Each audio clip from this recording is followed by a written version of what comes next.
Bismillahirrahmanirrahim. So welcome to this next lecture of the Mechanics of Solid 1. In the initial first two lectures that you have already watched, we have discussed, in the first lecture we discussed the introduction of the subject, the content of the subject, and then some basic terminology as well. And in the second part of this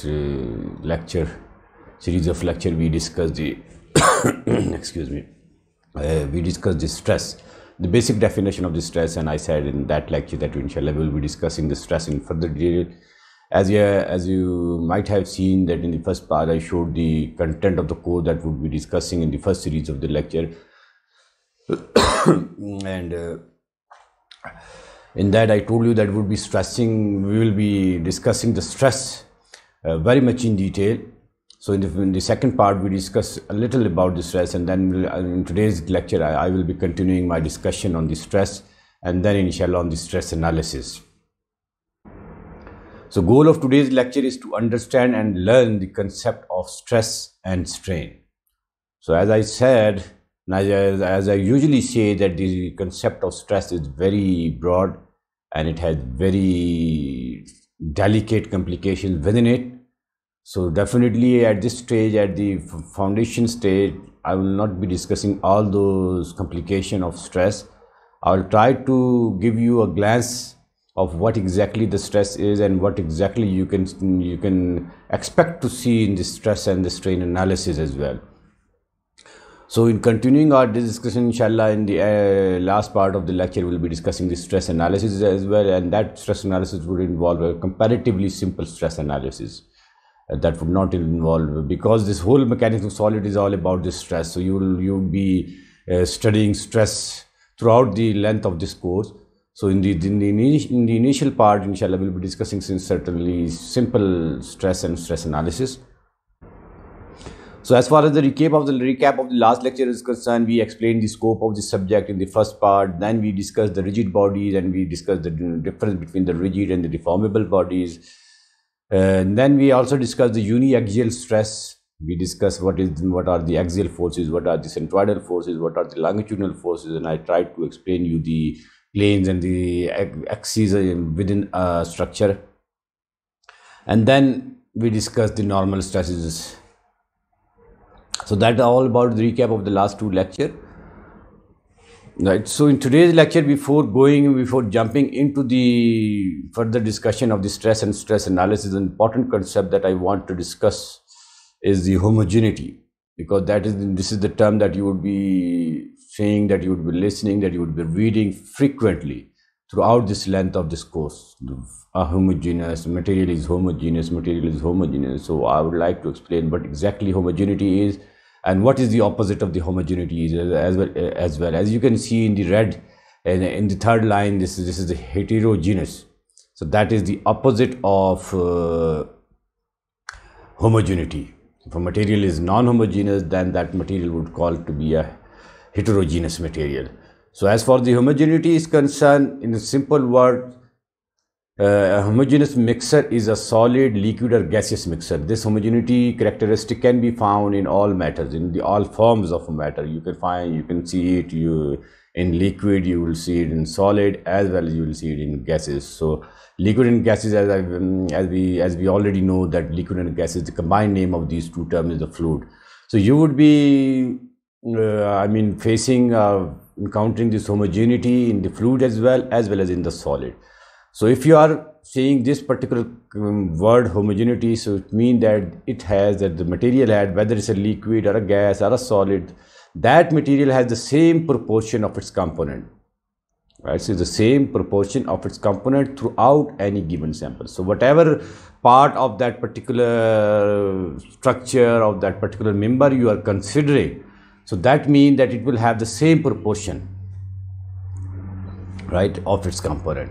So if that material is made of wood, so it will have the same wood characteristic, whether you are going up, down, left, right. So in all points, the material would be the same.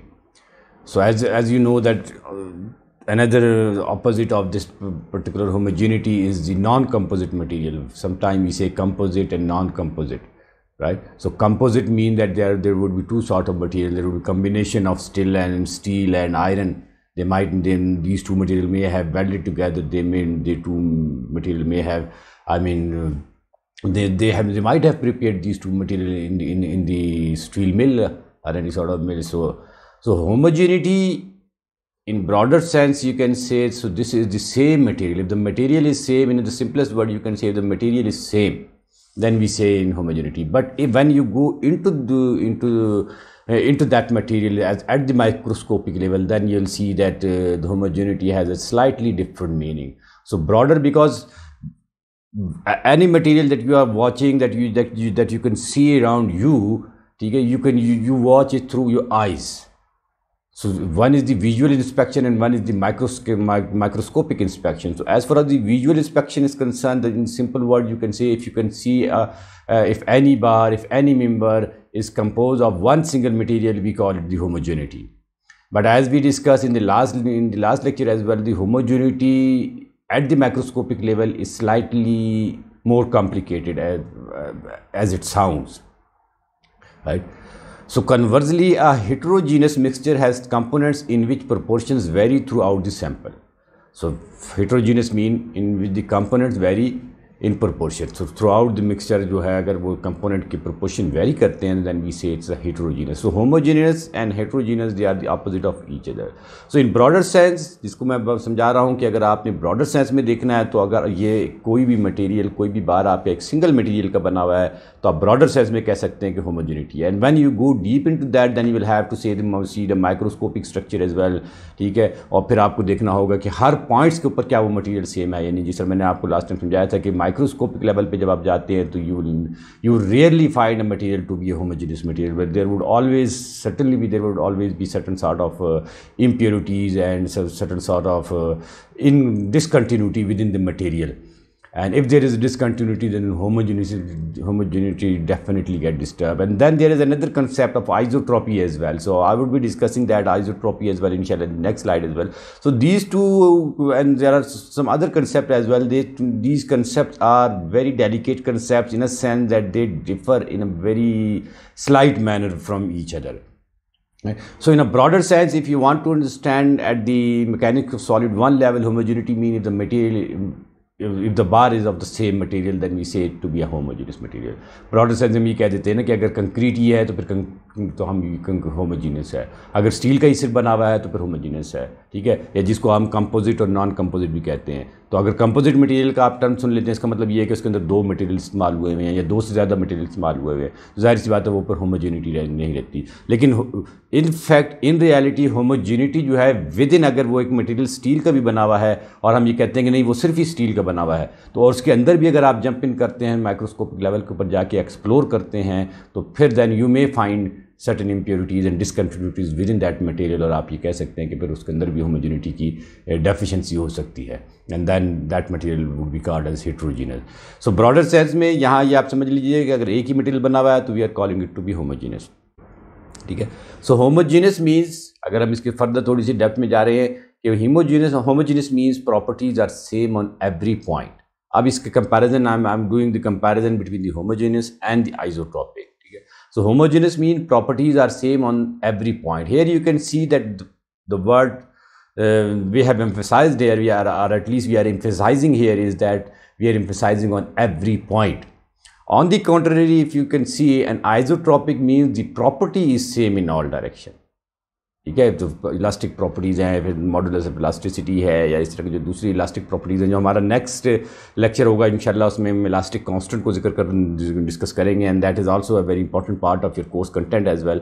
तो जहाँ जिस lecture को भी हम शुरू करें, तो आप जाके ज़रूर compare that with the course content, so that you should be sure that yes you are studying a part from that course that we have described in the first lecture, and I think you already have the HEC approved curriculum as well. So do compare, के ताकि आपकी एक mental satisfaction भी रहे, ताकि you should be sure that yes you are going along the content of the course, right? So an isotropic means the property is same in all direction. यहाँ अगर आप देखते हैं तो जो एम्फेसिस है वो एवरी पॉइंट के ऊपर है कि properties are same on every point, और यहाँ वो कहता है कि property is same in all direction. जब डायरेक्शन की बात आ जाती है तो मैकेनिकल सॉलिड में फिर वो X Y and Z axis आ जाते हैं, ठीक है। या फिर अगर आप जिस डायरेक्शन को भी देख रहे हैं, उस डायरेक्शन में आगे चल के मैं आपको फिगर भी दिखाता हूँ कि हर डायरेक्शन के अंदर हम कह रहे हैं कि वो प्रॉपर्टीज़ उसकी सेम है, ठीक है। तो और प्रॉपर्टी से मुराद ये होती है कि वो उसकी जो मॉडुलस वेलोसिटी है और ये चीज़ें हैं तो ये अगर सेम है। जबकि होमोजेनिटी को अगर आप यहाँ देख रहे हैं तो सेम ऑन एवरी पॉइंट। तो अगर इन दोनों का फ़र्क देखेंगे तो अगर ट्रूली स्पीकिंग बहुत माइनर फ़र्क है, और उसको समझना या उसको बिल्कुल उसको विजुलाइज कर लेना, उसको इंट्यूशन डेवलप कर लेना मेरे ख्याल में थोड़ा सा मुश्किल हो जाता है, क्योंकि every point in all direction का जो अल्फाज का इस्तेमाल है that is a bit tricky इस्तेमाल। ऑन दी कंट्री अगर आप इसको सिंपल अल्फाज में जो समझते हैं वो ये है कि the material is same then we call it the homogeneous. और जिस तरह मैंने लास्ट उसमें लेक्चर में आपको समझाया था कि अगर इन डेप्थ जाते हैं और आप मॉलिक्यूलर स्ट्रक्चर को देखते हैं और उसकी जो डिस्ट्रीब्यूशन ऑफ दी पार्टिकल्स हैं उसके अंदर, उसको आप देखते हैं और उसके अंदर कोई आप डिसकंटिन्यूटी नहीं देखते, देन वी से दिस इज द होमोजेनिटी, ठीक है। तो दोनों सूरत में अगर ये मटेरियल की डिस्ट्रीब्यूशन सेम रहती है तो फिर उसकी आइसोट्रॉपी भी आ सकती है और होमोजेनिटी भी आ सकती है। So if something shows same properties at all points then it is homogeneous, and if the properties are same in all direction then it is isotropic. So थोड़ा सा जो एक अच्छी चीज़ आई है जिसको आप ये देख सकते हैं, जो सेकंड बुलेट है कि आइसोट्रॉपिक इज ऑलवेज होमोजीनियस। तो मोस्टली जो हमारे सिविल इंजीनियरिंग में आप देखेंगे तो आइसोट्रॉपिक अगर होगा तो वो होमोजीनियस भी होगा, but the reverse is not true. Reverse is not true से मुराद ये है कि हर होमोजीनियस मटीरियल आइसोट्रॉपिक नहीं होगा, लेकिन हर आइसोट्रॉपिक मटीरियल होमोजीनियस होगा। तो ये एक जिसे आप कह लें थोड़ी सी स्वैपिंग स्टेटमेंट है, क्योंकि मैं आपसे बार बार ये कह रहा हूँ कि mechanics of solid is very deep और वेरी इसके ब्रॉड कंसेप्ट्स हैं। अगर आप इसकी डेप्थ में जाते हैं तो फिर आपको बड़ी नज़ाकतें मिलती हैं, और ठीक है ना। और बाज़ औक़ात फिर आप वो जो एक बड़ी मशहूर बीम चल रही है कि ये नज़ाकतें फिर हमारी समझ में नहीं आएंगी। तो अगर इतनी ज़्यादा नज़ाकतों में जाएंगे तो फिर यकीनन वो आपके लिए थोड़ी सी मुश्किल होगी, और मैं उतनी ज़्यादा नज़ाकतों में इस स्टेज पर आपको ले जाना भी नहीं चाहता, ठीक है ना। क्योंकि ज़ाहिर सी बात है हम आस्ता आस्ता चलेंगे, नज़ाकतों को भी हम समझेंगे। यकीनन आपकी इंशाल्लाह जो मुझे कमेंट्स और रिव्यूज़ मिल रहे हैं वीडियोस पर, वो आप लोगों की इंटरेस्ट डेवलप हो रही है, and you people are finding it interesting, and you people are taking interest in this lecture, you people are trying to understand this concept, this subject. So इंशाल्लाह नज़ाकतों पे भी हम जाएंगे, लेकिन उन नज़ाकतों को मैं जिक्र इसलिए कर देता हूँ ताकि आपके जहन में रहे कि भाई यहाँ ये जो सब्जेक्ट है इसके कंसेप्ट बड़े मज़े के हैं, और आगे चल के इसके अंदर आप एक्सप्लोर करते चले जाएंगे। तो इस लेवल के ऊपर, मैकेनिक्स सॉलिड लेवल के ऊपर, हम ये कह रहे हैं कि homogeneity is the same material और isotropy is same properties in all direction, ठीक है। तो बाकी जो नज़ाकतें होंगी वो वक्त के साथ हम इसको समझेंगे, ठीक है। So notice that both homogeneity and isotropy are scale dependent. ये जो चीज़ थी जिस पर मैं एम्फेसिस मैं पहले भी करता रहा हूँ और अब मैं दोबारा करूँगा कि ये जो दोनों प्रॉपर्टीज़ हैं ये स्केल डिपेंडेंट क्वांटिटीज़ हैं। स्केल डिपेंडेंट क्वांटिटी से मुराद ये है कि आप किस नज़र से उसको देखते हैं। ये रिलेटिव क्वांटिटीज़ है ना, किस नज़र से आप उसको देख रहे हैं। अगर आपकी नज़र बहुत गहरी है तो फिर आप हो सकता है कि आपको और चीज़ आपको नज़र आ रही हो, और अगर आप सरफे नज़र करते हैं, जिसे हम उर्दू में कहते हैं ना सरफे नज़र, एक कर्सरी लुक डालना, एक सरसरी नज़र से देखना, तो फिर वो कुछ और चीज़ें हो सकती हैं। सो स्केल डिपेंडेंसी को हम डिस्कस करते हैं कि they depend on the spatial scale where we choose to effectuate our measurement. जहाँ आप इस चीज़ का तायुन करने जा रहे हैं कि आया आपकी जो क्वांटिटीज़ हैं वो होमोजीनिटी है या आइसोट्रॉपी है, वो किस स्केल के ऊपर कर रहे हैं। जिस तरह मैंने आपसे जिक्र करता रहा हूँ, अभी आज के लेक्चर में भी जिक्र कर रहा हूँ कि अगर आप उसको एक नेकेड आई से देख रहे हैं तो ये आपका एक और स्केल है, ठीक है ना। और अगर आप उसको माइक्रोस्कोप लगा लेते हैं तो फिर ये आपका एक और स्केल है, ठीक है। उस माइक्रोस्कोपिक में भी आप किस लेवल का जूम करते हैं, ये फिर आप उसके अंदर फर्दर आप उस स्केल को जो है वो अपना नैरो कर रहे हैं, ठीक है। तो ये फिर अगर आप जितना नैरो करते चले जाएंगे तो फिर वो नज़ाकतें इतनी बढ़ती चली जाएंगी, ठीक है। तो इसलिए कहते हैं कि बहुत ज़्यादा गहराई में नहीं जाओ। अगर कोई शख्स अच्छा है और उसके अखलाक अच्छे हैं तो बस उसको अच्छा समझो, ठीक है। और अगर आप बहुत ज़्यादा गहराई में जाने लग जाओगे और उसकी एक ही चीज़ की छानबीन करोगे, टो में लगे रहोगे, तो फिर टो में लगने से फिर आपको तकलीफ़ें भी बढ़ती हैं, फिर उस शख्स की बुराइयाँ और अच्छाइयाँ भी नज़र आती हैं। तो अगर आपको देखने में एक चीज़ होमोजेनिटी लग रही है तो जस्ट सेटिस्फाई रहें, take a sip, take a cup of tea and enjoy, ठीक है। So at this level do not go into the toe of that particular thing, just relax आपको नज़र आता है कि yes this material, this bar is made of one single material of wood, of aluminium, of anything like that, yes this is the homogeneity. Man the matter would come of the isotropy. Isotropy ये कि आइजोट्रॉपी ऐसी चीज़ नहीं जो आप आंख से देख सकते हैं, क्योंकि ये मटेरियल की प्रॉपर्टी है ना, कि आप मॉडुलस ऑफ इलास्टिसिटी को देख रहे हैं या आप उसकी मॉडुलस ऑफ रिजिडिटी को देख रहे हैं। वो अगर ये जो आगे नेक्स्ट लेक्चर में इलास्टिक कांस्टेंट को डिस्कस करने जा रहे हैं, अगर आप उन चीज़ों को, ज़ाहिर वो चीज़ें ऐसी हैं कि जो किसी और तरीके से मेजर की जानी है, वो आप आंख से नहीं मेजर कर सकते कि इसकी इलास्टिसिटी कितनी है, इसकी रिजिडिटी कितनी है। तो वो जो उसके वो मेजरिंग सेंसर हैं जिसके, वो फिर उसको मेजर करते हैं, ठीक है। तो आइजोट्रॉपी की तो वो फिर ज़ाहिर है जिस स्केल के ऊपर कर रहे हैं होमोजेनिटी और आइजोट्रॉपी के, तो वो फिर अलग चीज़ है। बड़े स्केल के ऊपर जहाँ आपने काम करना है, जहाँ आपने मैकेनिकल सॉलिड को पढ़ना है, तो उस स्केल के अंदर ये that is more than enough कि भाई मटेरियल किसी एक चीज़ का बना हुआ है। To give you a specific example, consider steel, ठीक है। स्टील आपने इंजीनियरिंग मटेरियल के अंदर स्टील यकीनन पढ़ा हुआ होगा कि स्टील क्या होता है। Steel is a composite material होता है, उसके अंदर आयरन कार्बन एलॉय होता है, ठीक है। तो ये इंजीनियरिंग मटेरियल आपने यकीनन पढ़ा हुआ है फर्स्ट ईयर में। तो जैसे मैं बार बार आप लोगों से यही कहता रहता हूँ कि जैसे जैसे टाइम मिलेगा तो फुली मैं इंशाल्लाह, मुझे प्लान मेरा यही है, मेरा दिल यही कहता है कि मैं जिस सब्जेक्ट में मेरा जितना जितना नॉलेज है, ज़ाहिर सी बात है I am not master of all ना, yes I can be jack हो सकता हूँ मैं of all trade, but I am master of very few subject. ज़ाहिर सी बात है पीएचडी अगर मेरी जियोटेक में है, मास्टर्स मेरा स्ट्रक्चर में है, तो इन दो सब्जेक्ट पर मैं कंपैरेटिवली बेहतर ग्रैस्प रखता हूँ। तो मैं ये दावा नहीं करता कि what ever I am saying वो एक पत्थर पे लकीर वर्ड्स हैं। मैंने हमेशा आपको ये इंकरेज किया है कि after listening my lecture, after listening to my concept, try to verify those concept from the other sources as well, क्योंकि ज़ाहिर है देखिए मैं भी एक इंसान हूँ, तो मैं जो आपको जो कुछ डिलीवर कर रहा हूँ अपनी अंडरस्टैंडिंग के हिसाब से डेवलप कर रहा हूँ। मेरी कोशिश ये है कि मैं उसको वेरीफाई करता हूँ कि जो मैं बात कह रहा हूँ या जो बात मैं लिख रहा हूँ वो सही बात हो। ऐसा खुदा न खासा नहीं है कि मैं उसको रैंडम बगैर किसी बुक के या बगैर किसी क्रॉस वेरिफिकेशन के आप तक पहुँचाता हूँ। Yes I do verify, I do try to ensure that whatever I am saying, whatever I am delivering is true and is are facts, I mean. But still, I would encourage you people, because of your curiosity, go and try to compare whatever I am saying, because जब आप books में जाते हैं तो आपको तो हर level की, क्योंकि सारा इशू यही है ना कि मैं जो ये टीचर पढ़ाते हैं इसलिए है कि स्टूडेंट को पता नहीं है कि बुक तो हर लेवल के लिए लिखी जाती है, तो उसके अंदर स्टूडेंट किस डेप्थ के पर जाए तो वो थोड़ा सा फिर उसके अंदर डूब जाता है और गहराई में चला जाता है और फिर वहाँ से उसके लिए निकलना मुश्किल हो जाता है। और बाज़ औक़ात वो सब्जेक्ट की डिफ़िकल्टी को इतना सर पे सवार कर लेता है कि सब्जेक्ट को छोड़ देता है, ठीक है। तो इसलिए जो हम ये लेक्चर वगैरह बनाते हैं तो हम उस लेक्चर में कोशिश ये करते हैं कि हम उसमें स्टूडेंट को उसी लेवल तक रखें जहाँ वो उसकी इंटरेस्ट डेवलप रहे, और फिर जैसे जैसे आपका लेवल ऑफ अंडरस्टैंडिंग बढ़ता चला जाएगा, मुझे यकीन है इंशाल्लाह जब हम मैकेनिक्स ऑफ सॉलिड 2 को पढ़ेंगे और आप देखेंगे इंशाल्लाह उसमें और लेवल ऑफ डिफिकल्टी आएगी, मास्टर्स में जाएंगे और लेवल ऑफ डिफिकल्टी आएगी, ठीक है। तो घबराना नहीं है। जो यहाँ मैं बात करना चाह रहा था कि yes I do try my level best के whatever I am delivering, whatever I am presenting to you is true, ठीक है। But still I would encourage कि आप उसको क्रॉस कंपैरिजन ज़रूर कीजिए, आप उसको वेरीफाई कीजिए। आप हो सकता है उस वेरिफिकेशन में आपको फर्दर उसकी एक जहत मिल जाए, फर्दर उसकी एक डायरेक्शन मिल जाए।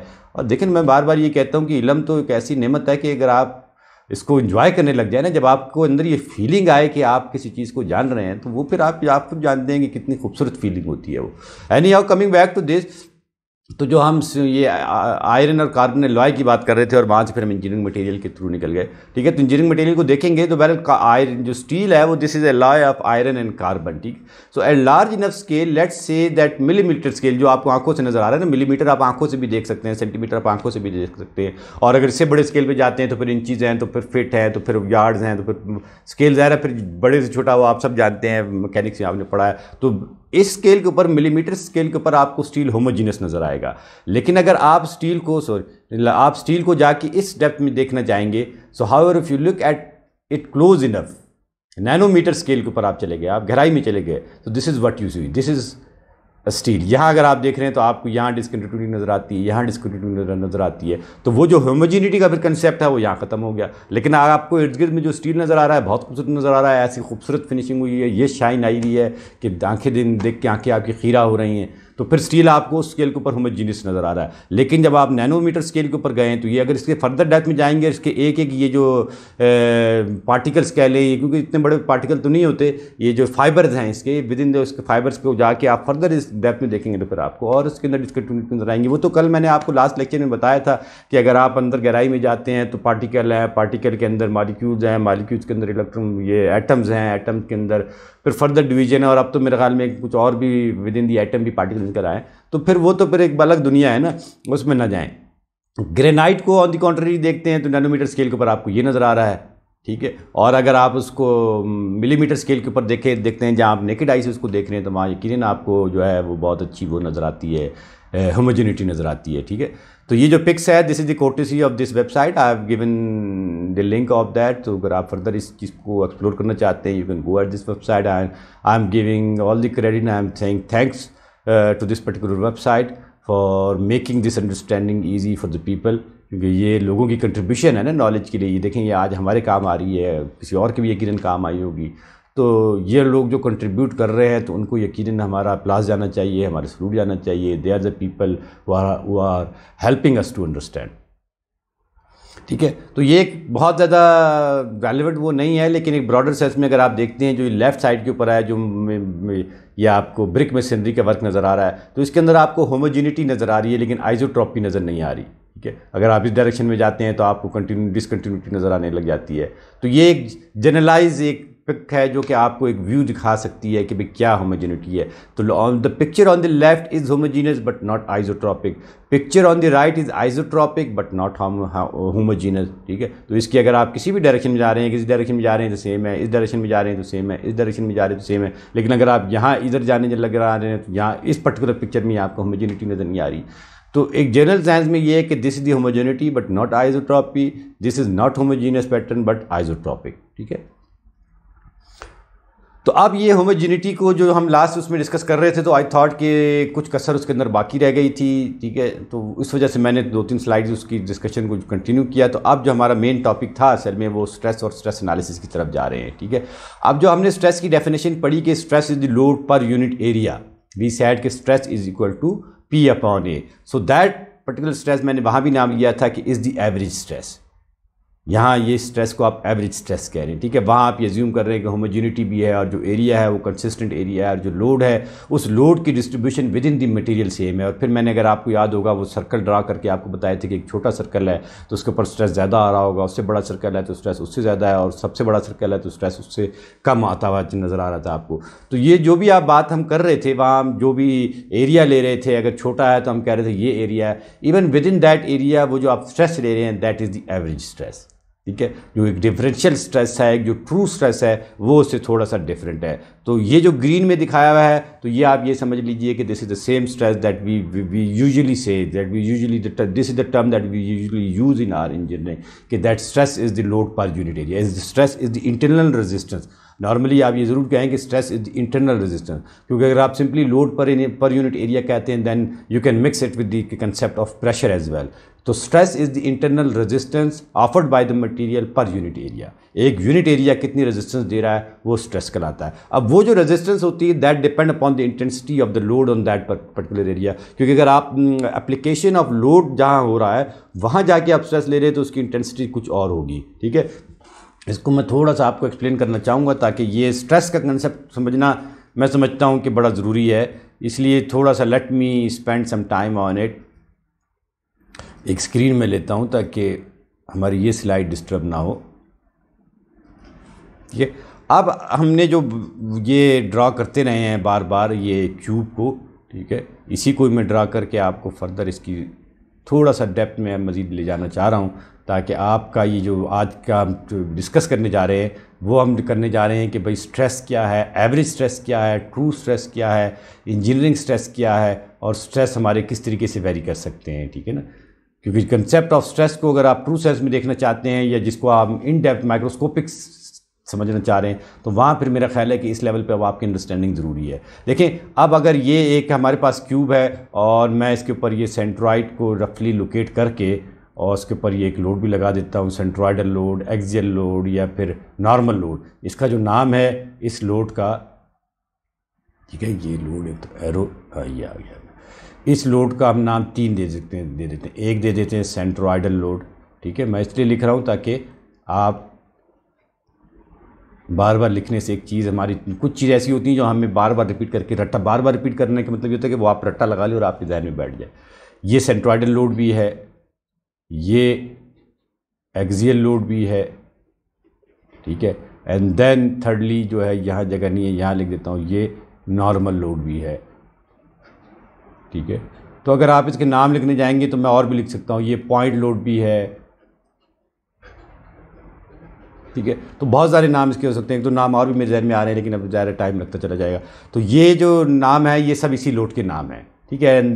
किसी न किसी हवाले से आप इनको डिफ्रेंशिएट कर सकते हैं कि हर सेंट्रोइडल लोड नॉर्मल लोड नहीं हो सकता, एक्सियल लोड नॉर्मल लोड नहीं हो सकता। ये फिर चीज़ें ज़ाहिर है उस लोड की गहराई में जब वक्त आएगा तो हम वहाँ जाके देखेंगे, तो बड़ी अच्छी चीज़ें हैं ये भी। बहरहाल अब जो हम डिस्कस कर रहे थे वो स्ट्रेस को कर रहे थे ना। अब मैं जो आपको बताना चाह रहा हूँ कि अगर लोड मैंने यहाँ लगाया है तो क्या आपका इंट्यूशन, ये this is the question I am asking from you and while watching this you will have to, आपने अपने दिमाग पे थोड़ा जोर देना होगा और उसका जवाब आपने वहीं देना है।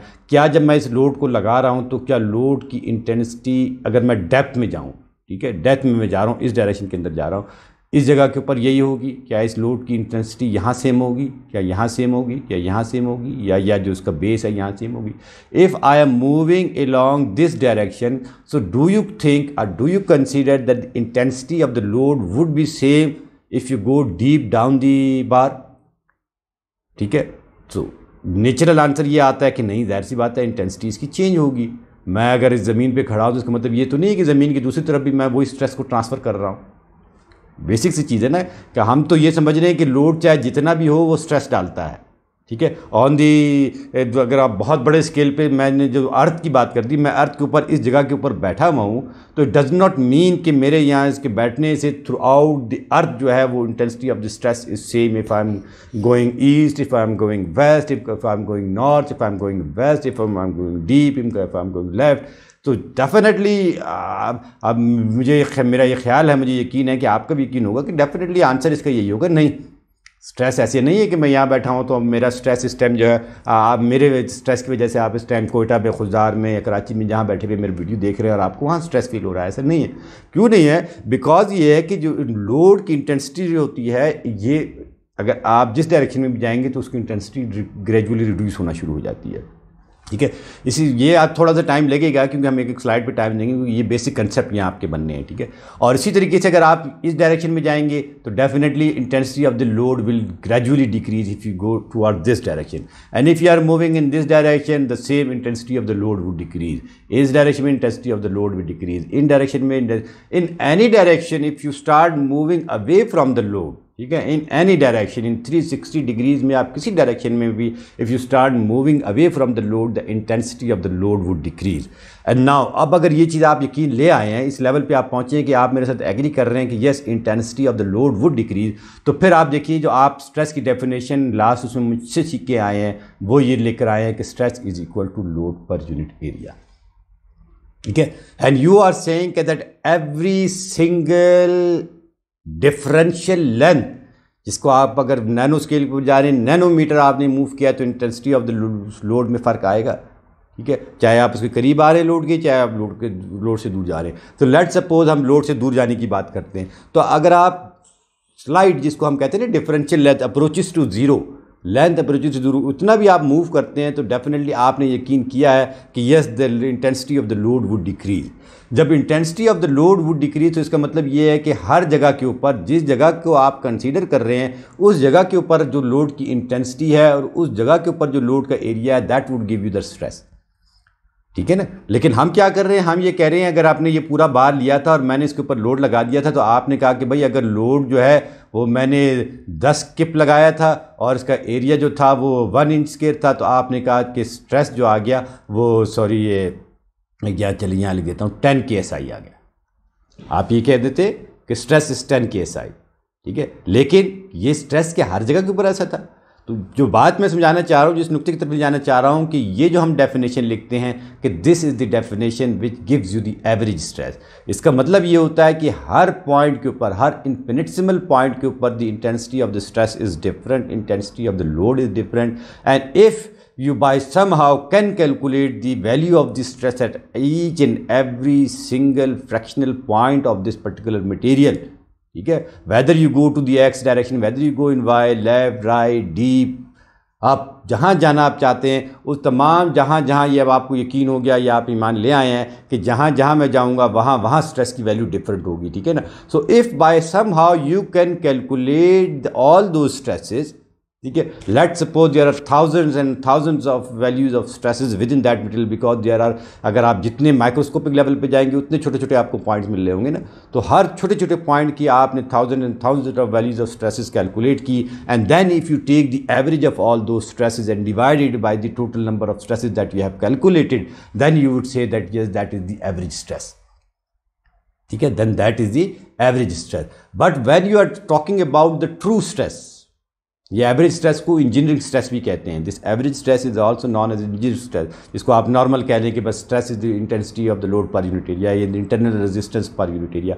This is the definition of the average stress or the true stress. ठीक है, तो ये जो मैं आपको बात बता रहा हूँ, ये एवरेज स्ट्रेस या इंजीनियर स्ट्रेस की, ये जो मैं आपको कंसेप्ट दे रहा हूँ कि आप हर लोकेशन के ऊपर, हर इन्फिनिटेसिमल पॉइंट के ऊपर the value of stress would be same, that is the true stress. ठीक है, और जब उसकी आप बात करते हैं तो फिर वो स्ट्रेस जो होता है वो that is differential load divided by the differential area. And then इसके एरिया के साथ फिर आप लिखते हैं कि एरिया अप्रोचेस टू ज़ीरो, जो टेंड्स टू ज़ीरो वाली बात होती है ना, ये एरिया टेंड्स टू ज़ीरो, ये बहुत इन्फिनिटेसिमल एरिया है. उस इन्फिनिटेसिमल एरिया के ऊपर आपको जो लोड की इंटेंसिटी मिल रही है, एंड देन दैट पर्टिकुलर जो intensity of the load divided by that infinitesimal area will give the true stress. और ये बात हमें समझ में भी आती है कि जाहिर सी बात है लोड की इंटेंसिटी नहीं रहती. जब आप सॉइल मैकेनिक में जाएंगे तो आप कंसेप्ट ऑफ प्रेशर बल्ब पढ़ेंगे, क्योंकि जब कॉलम का या फाउंडेशन के जब हम एक लोड डालते हैं, ये अगर आप समझ लें कि कॉलम है, ठीक है, और ये कॉलम की फाउंडेशन है, और ये फाउंडेशन बीइंग सेट, ये फाउंडेशन आप समझ लें कि मैंने इसको सॉइल के अंदर सेट किया हुआ है. ठीक है, तो अब ये फाउंडेशन जो है वो स्क्वायर है. अगर आप इसको स्क्वायर बनाना चाहते हैं तो फिर आप इसको इस डायरेक्शन में बना लीजिएगा, तो ये आ जाएगी ना. फिर ये चीज़ यहाँ ख़त्म हो जाएगी, और जो आपका ये इरेज़र लेके मैं कॉलम को ज़ाहिर 3 डायमेंशन में चला गया हूँ, तो कॉलम फिर यहाँ से हटा करके हमें यहाँ लगाना पड़ेगा. अच्छा, पेन दोबारा लेना होगा, तो थोड़ा सा टाइम लगेगा, but I think the spending time worth it. ठीक है, तो ये आपने ये कॉलम खड़ा कर दिया इसके ऊपर. ठीक है, कॉलम भी ज़ाहिर स्क्वायर है, तब हर चीज़ को हम स्क्वायर नहीं बना सकते, तो यहाँ तक पहुँच गए. ठीक है, अब क्या मैं समझाना चाह रहा था आपको कि जो प्रेशर बल्ब के कंसेप्ट देने चाह रहे थे, जब इसकी वजह से जो लोड लगता है, जो लोड की डिस्ट्रीब्यूशन आती है, वो फिर इस किस्म की